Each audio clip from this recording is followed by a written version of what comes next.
Hey, true believers, Englentine here. We are in a fucked up time. Excuse the language, it's going to get that way this time, because frankly, it is blowing my mind. Just a little bit ago, I coined a term, chasing SJW ghosts. And that's basically seeing it where it really isn't. And it's done to us a lot. Oh, well, you don't like America? You must hate everybody who's Hispanic. America's not Hispanic, but she's not Latino. She's from an alien. But anyway, we're nailed at it. So it's like chasing ghosts on each side. And there's this Bleeding Cool article that basically is calling out Jon Malin for what should have just been a conversation between two people. And all of a sudden, it's blowing up like it's some sort of racial divide or something like this. It fucking amazes me. It amazes me that that kind of thing could be drawn out from what, like I said, should have been a normal conversation. So anyway, here's the article. Cable artist Jon Malin on Nazis, Marvel's SJW's X-Men Shell Beach. And it's by Rich Johnson. Okay. It says, last night, the current 90s style artist on X-Men titled Cable, Jon Malin, was discussing the effect that people dubbed as social justice warriors are having on the comic book industry. And then he goes on to define SJW improperly. He does not do it accurately, which means that a lot of this article won't really matter if you don't understand what the meaning truly is. He says it's used as a term of abuse, no it isn't, against people that cover a wide range of people, such as those who promote and support the Me Too campaign. See, right there, he's trying to say everybody's against women and they're pro-rape if you're against camp, and that's what this disingenuous writer is trying to say here. Campaign to those who think that breasts on Blink are a bit much these days. It also has been seized as a badge of pride by some. Oh, and I glossed over it, but he also says, you know, the other side of it is people who think breasts on Blink are too much, which is a way of saying that the people on the right of this particular subject are horrible, evil people who love rape and hate women. And the people on the other side just want you to cover women's breasts up. And that's in reference to Jon Malin's cover for Cable number 153, where you can see Blink, she's got cleavage. And some douche nozzle gave him shit about it and shouldn't have. It's a cover. Nobody would have thought anything about this. It would have come and gone, but he had to make a big stink about it. I did a video about it, and it was fun. It was a good video, and I loved just roasting that SJW guy anyway. Goes on to say, when it is pointed out to Malin that the X-Men could themselves quite conceivably fit within the critique of social justice warrior with the parallels and analogies of oppressed minorities, civil rights, and prejudice, Malin replied, X-Men are closer to Jews in SJW Hitler's Germany, fighting for freedom because they see ideologues rising, silencing them, weaponizing hate, racism, and socialism against the people they claim are the roots of social ills. SJWs are not Nazis, but Nazis are SJWs, and X-Men are not SJWs. And after that, and to me, inexplicably, people just went freaking nuts. What the fuck is cable artist Jon Malin on about? Is this really someone at X Office wants in their books? What has he said bad here? Truly, what did he say bad? Tell me, please.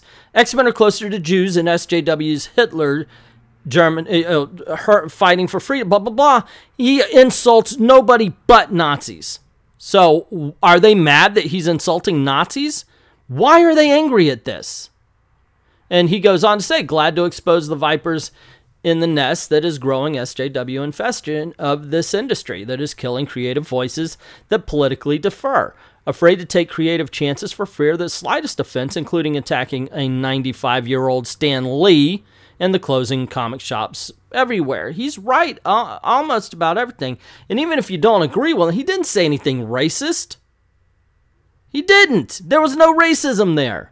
They go on to compare it with Arjun Saif. He's the Indonesian artist. He put radical Islamic messages and symbols associated with hate speech and death threats against Christians and Jews into the launch of X-Men Gold. Yeah. I do like this line here. It says, Jon Malin is so conservative he cut off his arts funding. That's not bad. That's pretty cool. But somebody Connor says, good news is we could look forward to a new artist. But the thing is, and it even points out in the article here, that was in a comic book, not in a tweet. And apparently Jon was okay with a guy being fired. So was I. I think it just is, there's a time and place, and that was neither the time nor place, especially with the anti-Jew symbolism and such like that. That just seemed bad. But anyway, he said apparently Jon Malin did the same thing in the book Thunderbolts, number 4, page 3, panel 3. And the billboard apparently says Shell Beach. Hold on, we're going to have some pictures come up in just a moment here.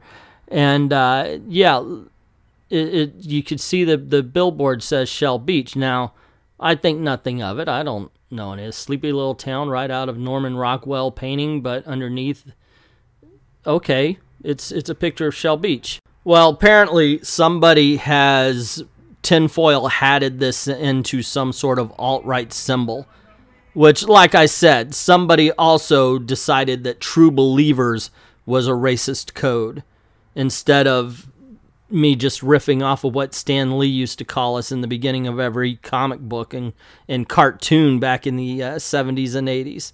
It just amazes me that people can put this shit together. But they do. So apparently, turns out it's a reference to an alt-right reading of the movie Dark City.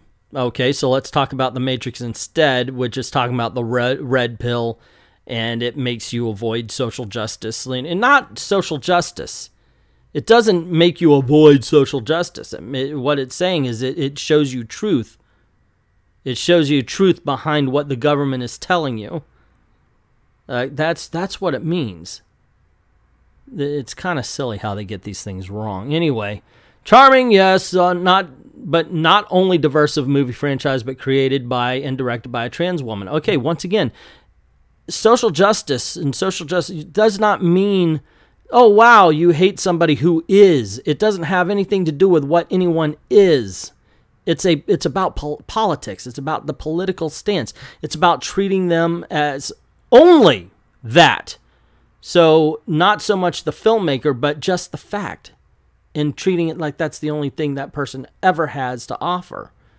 So the Shell Beach billboard could be a reference to recreated reality of a Pleasant Hill in the comic book. See, right away, even the reason why I didn't pay a lot of time on what they were saying is because right at the end they said, yeah, it could be all that stuff, but it could be a reference to the recreated reality of Pleasant Hill in the comic book, where S.H.I.E.L.D. has taken supervillains, changed their memories and minds, and have them kept in prison in mundane reality.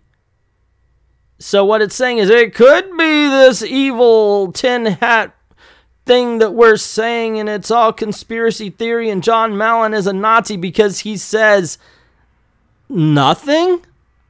I mean, literally, this is a nothing burger. Nothing he said was wrong. Okay, here we go. The X-Men. We've heard it all before. Professor X is Martin Luther King. Magneto is Malcolm X. That's the racial side of it. If you're gay, you feel like an outsider. You feel like maybe you have to hide your true self. That's covered by the X-Men. The X-Men are the greatest example of the blank face. The Keanu Reeves from Matrix, Mark Hamill in Star Wars. You know, we are them. That's what makes it great. We put ourselves in there, and everybody around them have the personalities. But what makes X-Men great is, since the species of mutant, that's the blank face. So they're allowed to have different personalities, and we can glom onto whatever personality fits us the best. And they're not social justice warriors in the fact that because there are so many different looks, so many different colors, so many different ways of being, they never focus on one of those. Or they shouldn't. When you focus on, like, say, Iceman, and you turn him the way they did in the comic book, it just doesn't work because the analogy is already there. Just being mutants is enough to tell that story. And just because there's so many of them, they aren't social justice warriors, because that kind of identity does not matter to them. Who they are is far more important than what they are. And in all honesty, that has been lost in modern-day X-Men comics. They used to be a school. They used to be all about learning and coming together, and now they're a paramilitary team. But that's just my commentary on the books itself. As far as this is concerned, the first bit where they said that it could be they could conceivably be social justice warriors, and then what Malin said should have been the start of a conversation. But immediately calling him racist, which doesn't even fit the freaking message of what he said, it shows where we are failing politically today in this country, because right away you're nailing the other people as evil, not just of having a different opinion. And I don't know, maybe it's just me. Maybe I'm too accepting of others, but I find that to be wrong. You see it everywhere. Those people who think like that are all exactly the same. Those people who act like that are all exactly the same. It's the same way, it's the modern day way of saying those people who look like that are all exactly the same. It's just a new way for people finding to be prejudiced. That's all. That's the only way it is. Hey, you voted for Donald Trump, obviously you hate everybody. Well, you voted for Hillary, obviously you hated everybody. It just doesn't fit, gang. Especially when you're talking about the X-Men, who are everybody.